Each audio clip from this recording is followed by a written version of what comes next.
আসসালামু আলাইকুম। আমন্ত্রণ জানাই আমাদের সিলেটি চ্যানেলের সাপ্তাহিক আলোচিত খবরে। আমি সাবিনা ইয়াসমিন প্রিয়া, সাথে আছি আমি নীলুফা ইয়াসমিন সুবর্ণা। প্রথমেই সংবাদ শিরোনাম। ফ্রান্সে বিশ্বনবীকে অবমাননার প্রতিবাদে উত্তাল সিলেট। আজিজুর রহমানকে স্বাধীনতা পুরস্কার দিলেন প্রধানমন্ত্রী। রায়হানকে ফাঁড়িতে তুলে আনা আশিক এলাহি গ্রেফতারের পর 5 দিনের রিমান্ডে। মেয়ের জন্মদিন উপলক্ষে 12টি পরিবারের মাঝে সেলাই মেশিন ও খাদ্য সামগ্রী বিতরণ।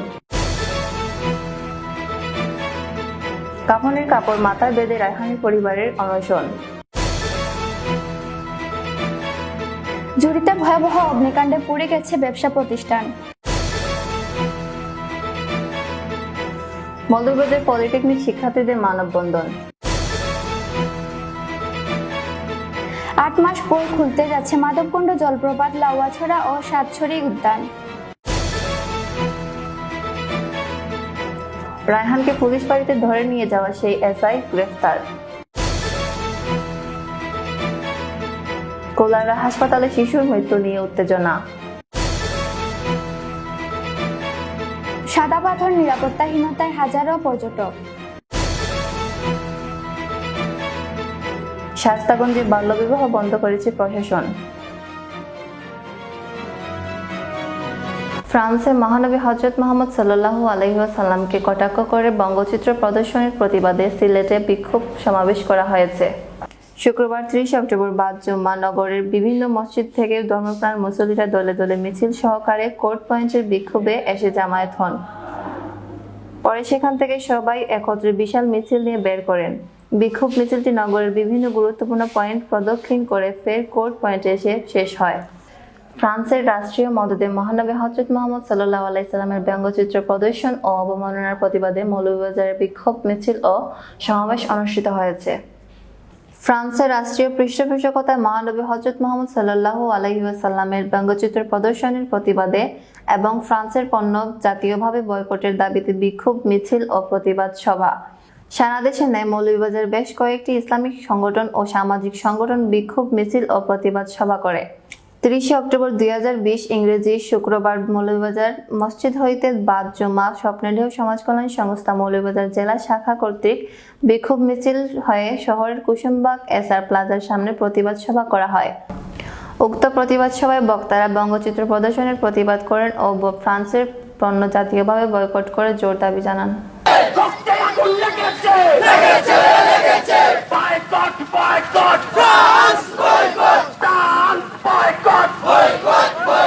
সম্পর্ক রাখতে পারে না। আমরা সরকারের কাছে আহ্বান জানাবো, ফ্রান্সের সাথে সকল প্রকারের কূটনৈতিক সম্পর্ক বিচ্ছিন্ন করুন। ফ্রান্সের দূতাবাসের কর্মকর্তাকে ডেকে এনে কথা প্রতিবাদ জানান।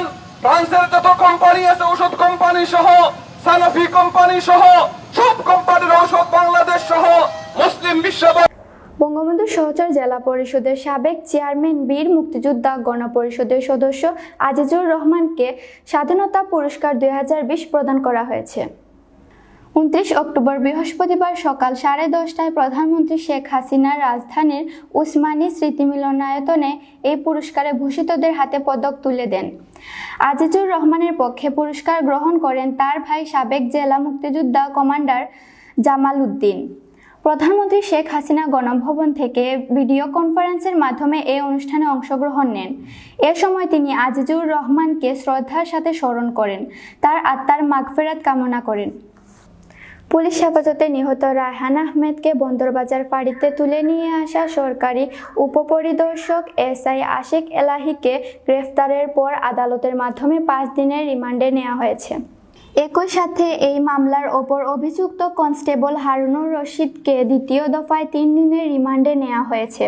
গতকাল বৃহস্পতিবার সিলেটের অতিরিক্ত মুখ্য মহানগর হাকিম জিয়াদুর রহমান তাদের এই রিমান্ডে মঞ্জুর করেন। Police bureau of investigation PBI সূত্র জানায়, এসআই আশিক এলাহি গত 10 অক্টোবর রাত 3টার দিকে রায়হানকে বন্দরবাজার ফাঁড়িতে তুলে এনেছিলেন। ফাঁড়িতে নির্যাতনের রায়হান নিহত হলে পরবর্তীতে নগর পুলিশের অনুসন্ধান কমিটির তদন্তে আশেক এলাহিকে বন্দরবাজার ফাঁড়ি থেকে মহানগর পুলিশ লাইন্সে প্রত্যাহার করা হয়েছিল। বুধবার রাতে মহানগর পুলিশ লাইন্সে থেকে আশেক এলাহিকে গ্রেফতার করে পিবিআই। পরে তাকে বৃহস্পতিবার বিকেল 3টার দিকে সিলেট চিফ মেট্রোপলিটন ম্যাজিস্ট্রেট আদালতে তোলা হয়।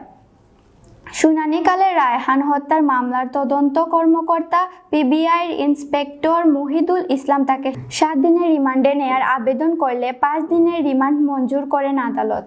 খোলাফায়ে রাশেদিন ইসলামিক সমাজ কল্যাণ সংস্থা কর্তৃক সংগঠনের প্রতিষ্ঠাতা ও সভাপতি যুক্তরাজ্য প্রবাসী এনাম মিয়ার প্রথম কন্যা রেশমার জন্মদিন উপলক্ষে 12টি অসহায় পরিবারের মাঝে 12টি সেলাই মেশিন ও খাদ্য সামগ্রী বিতরণ করা হয়। 31 অক্টোবর শনিবার 7 নং চাঁদনীঘাট ইউনিয়নে আসিয়া গ্রামে সংগঠনের সাধারণ সম্পাদক সিদ্দিকুর রহমান ভুট্টোর সঞ্চালনায় ও গিয়াসউদ্দিন ফরেজ এর সভাপতিত্বে উক্ত মহিত অনুষ্ঠানের প্রধান অতিথি হিসেবে উপস্থিত ছিলেন মৌলভীবাজার জেলা পরিষদের নবনির্বাচিত চেয়ারম্যান আলহাজ্জ মিসবাহুর রহমান।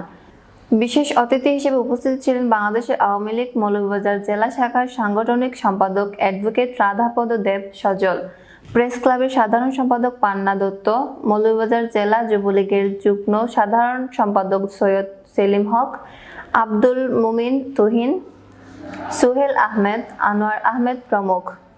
উল্লেখ্য, গত 9 আগস্ট এনাম মিয়ার দ্বিতীয় কন্যা আয়েশার জন্মদিনে 500 পরিবারের মাঝে খাদ্য সামগ্রী বিতরণ সহ সংগঠনটি বিভিন্ন সামাজিক কর্মকাণ্ড করে যাচ্ছে। প্রধান অতিথি ও বিশেষ অতিথিবৃন্দ সংগঠনের মহতী উদ্যোগের প্রশংসা করেন ও উত্তরোত্তর কামনা করেন। আস্তে আস্তে মৌলভীবাজার আর মানুষ গরিব থাকবে না, সকলেই খাদ্য নিয়ে খাবার নিয়ে আর চিন্তা করতে হবে না, সবাই ভালো থাকবে।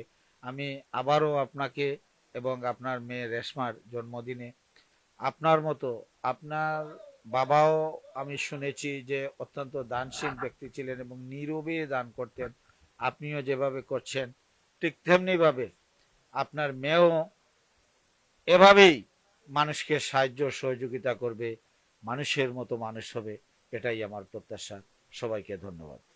ফায়ার রাশেদিনের প্রতিষ্ঠাতা জনাব এনাম আহমেদ ভাই, ওনার কন্যা আয়েশা রেশমার শুভ জন্মদিন উপলক্ষে ব্যতিক্রমী একটি উদ্যোগ, যে উদ্যোগের মাধ্যমে আমাদের সমাজের কর্মক্ষেত্রে নিজের জীবনের জীবিকা অর্জন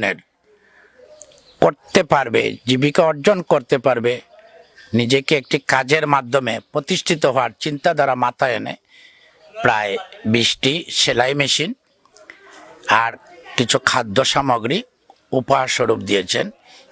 এই উপহার স্বরূপের মাধ্যমে এটি প্রমাণ হয়, আসুন আমরা সবাই জন্মদিনে কেক কেটে মিউজিকের আয়োজন করে বড় বড় পার্টি দিয়ে আমরা যে টাকাটা অপচয় করি, আমরা এনাম ভাইয়ের মতো খলিফায়ে রাশেদিনের প্রতিষ্ঠাতা এনাম ভাই ওনার মেয়ের জন্য যে আজকের যে আয়োজন করেছেন, শুরুটাই ব্যতিক্রমী, দোয়ার মাধ্যমে শুরু হয় আর সেলাইয়ের মেশিন দিয়ে সমাপ্ত হয়। কিন্তু আমরা তো করণীয়, আমরা আল্লাহরে খুশি করতাম, আল্লাহর সন্তুষ্টি অর্জনের লক্ষ্য নিয়ে মানুষের কল্যাণে কাজ করে যাওয়া সংগঠন খোলাফায়ে রাশেদিন সমাজকল্যাণ সংস্থা। তো পরিকল্পনা দীর্ঘ টাইম খামো খালি ওই একটা মাতুন কিতা করা যায়, কিতা করলে মানুষ উপকৃত হইব, কোন জিনিসটা করলে মানুষের ফায়দা হইব। আমি এমন মানুষের জিনিস দিতাম চাই যে আমি যদি একটা মেশিন একজনটা দিই আর যদি আমি খবর পাই যে ও মেশিনটা চালাইয়া তার ফ্যামিলির দৈনন্দিন যে খরচটা আছে 10টা, যদি 2টা খরচের অংশীদার হয়ে যায় আমার দেওয়াটা সার্থকতা। মনে হয় যে আমার এক গরিব বাচ্চা, আমি আমার মেয়ের জন্মদিন পালন করতাম যে করিয়া যে আমি 1 লাখ টাকা নষ্ট করতাম, এটা তো আমার কোনো দুনিয়াবিও বেনিফিট আইতো না, আখেরাতও আইতো না।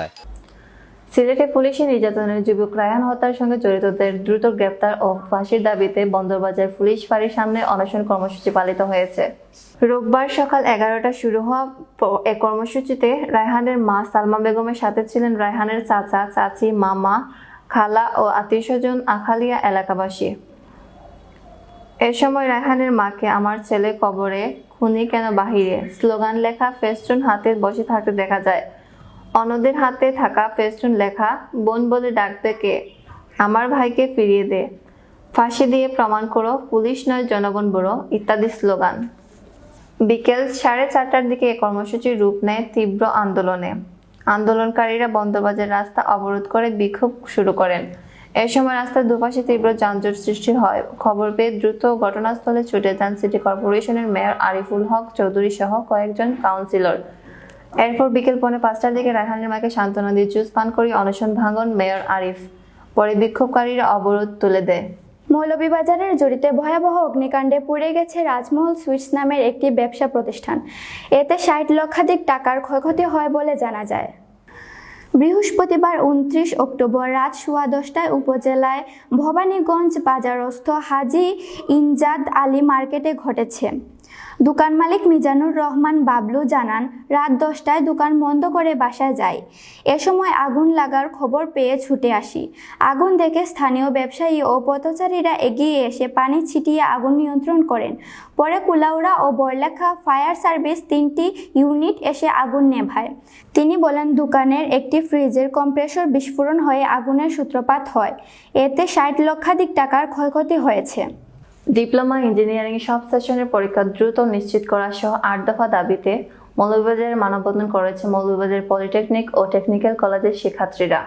বৃহস্পতিবার 29 অক্টোবর সকালে মৌলভীবাজার প্রেস ক্লাবের সামনে ঘণ্টাব্যাপী মানববন্ধন অনুষ্ঠিত হয়।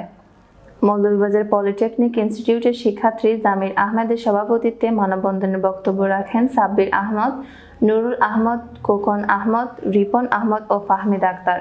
মানববন্ধনে বক্তারা বলেন, পলিটেকনিকের সেশন জোট কোনোভাবেই মেনে নেওয়া হবে না। হাতে কলমে ক্লাস ছাড়া শিক্ষার্থীরা পরীক্ষা দিতে ইচ্ছুক নয়। সকল পূর্বের ক্লাসের ব্যবস্থা করা, যদি অনলাইন ক্লাস করানো হয় সেক্ষেত্রে নেট বিল প্রদান করতে হবে। থিওরি পরীক্ষাগুলো অটোপাস দিয়ে প্র্যাকটিক্যাল পরীক্ষাগুলো শর্ট সিলেবাসে নিতে হবে। পূর্ববর্তী সেমিস্টারের রেফার্ড পরীক্ষাগুলো বিবেচনায় এনে সবাইকে উত্তীর্ণ দিতে হবে। মানববন্ধন শেষে শিক্ষার্থী জেলা প্রশাসক বরাবর 8 দফা দাবি জানিয়ে স্মারকলিপি প্রদান করেন। দীর্ঘ প্রায় 8 মাস পর খুলে দেওয়া হচ্ছে সিলেট বিভাগের পর্যটন স্পটগুলো। 1 নভেম্বর থেকে খুলে দেওয়া হচ্ছে মাধবকুণ্ড জলপ্রপাত, লাউয়াছড়া ও সাতছড়ি জাতীয় উদ্যান। ফলে আবারও আগের মতো পর্যটকের মুখর হয়ে উঠবে বলে আশা সংশ্লিষ্টদের। বড়লেখা প্রতিনিধি জানান, দীর্ঘ 8.5 মাস বন্ধ থাকার পর অবশেষে আগামী 1 নভেম্বর পর্যটকদের জন্য খুলে দেওয়া হচ্ছে দেশের অন্যতম পিকনিক স্পট মাধবকুণ্ড জলপ্রপাত ও ইকো পার্ক। করোনা ভাইরাস সংক্রমণ প্রতিরোধের জন্য গত 17 মার্চ বন বিভাগ এ পর্যটন স্পটটি বন্ধ ঘোষণা করে। বৃহস্পতিবার দুপুরে বন বিভাগের স্থানীয় রেঞ্জ কর্মকর্তা শেখর রঞ্জন দাস মাধবকুণ্ড খুলে দেওয়ার এ তথ্যটি নিশ্চিত করেছেন। কুলাউড়া উপজেলার স্বাস্থ্য কমপ্লেক্সে শুক্রবার চিকিৎসাধীন অবস্থায় রিয়াদ নামের 1.5 মাসের এক শিশু সন্তানের মৃত্যু নিয়ে উত্তেজনা সৃষ্টি হলে পুলিশি হস্তক্ষেপে পরিস্থিতি নিয়ন্ত্রণ করা হয়। জানা যায়, জুড়ি উপজেলাধীন বাহাদুরপুর নিবাসী আব্দুল লতিফের 1.5 মাসের এক শিশু নিউমোনিয়ায় আক্রান্ত হয়ে গত বৃহস্পতিবার 29 অক্টোবর বিকেলে কুলাউড়া উপজেলা স্বাস্থ্য কমপ্লেক্সে ভর্তি হন। শুক্রবার 30 অক্টোবর বেলা 3টার দিকে শিশুটিকে কর্মরত নার্স নেবুলাইজার দেওয়ার পর শিশুটির শারীরিক অবস্থার অবনতি ঘটলে তাকে কর্মরত ডাক্তার মৌলভীবাজার সদর হাসপাতালে রেফারেল করে শিশুটির মৃত্যু ঘটে। হবিগঞ্জের শাস্তাগঞ্জ উপজেলায় 8ম শ্রেণীতে পড়ুয়া এক ছাত্রীর বাল্যবিবাহ বন্ধ করেছেন উপজেলা প্রশাসন।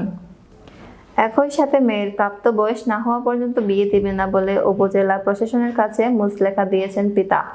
বৃহস্পতিবার সকাল 11টায় উপজেলার নসরতপুর গ্রামে স্কুল ছাত্রীর বাড়িতে উপস্থিত হয় বাল্যবিবাহ নিরোধ আইন 2017 অনুযায়ী বিয়ে বন্ধ করে দেন উপজেলা নির্বাহী অফিসার মোহাম্মদ মিনহাজুল ইসলাম। স্থানীয় সূত্রে জানা যায়, উপজেলার নরপুর ইউনিয়নের নসরতপুর গ্রামের আব্দুল হাই পুত্রের কোকন মিয়ার সাথে একই গ্রামের মোহাম্মদ শফিক মিয়ার স্কুল পড়ুয়া কন্যার বিয়ের দিন তারিখ ধার্য ছিল 29 অক্টোবর বৃহস্পতিবার। মেয়ের বিয়ের সকল আয়োজন শেষ করেছিলেন শফিক মিয়া। বরপক্ষের লোকজনের জন্য ভুরিভোজনের ব্যবস্থাও করেছিলেন বাড়ির আঙিনায়। তবে মেয়েটি অপ্রাপ্ত এমন সংবাদ শায়েস্তাগঞ্জ থানার পুলিশ জানতে পেরে উপজেলা নির্বাহী অফিসারকে অবগত করেন। পরে উপজেলা প্রশাসন ও পুলিশ প্রশাসনের লোকজন বাল্য বিয়ে বন্ধ করে দেন। আজ এই পর্যন্তই। এতক্ষণ আমাদের সাথে থাকার জন্য ধন্যবাদ।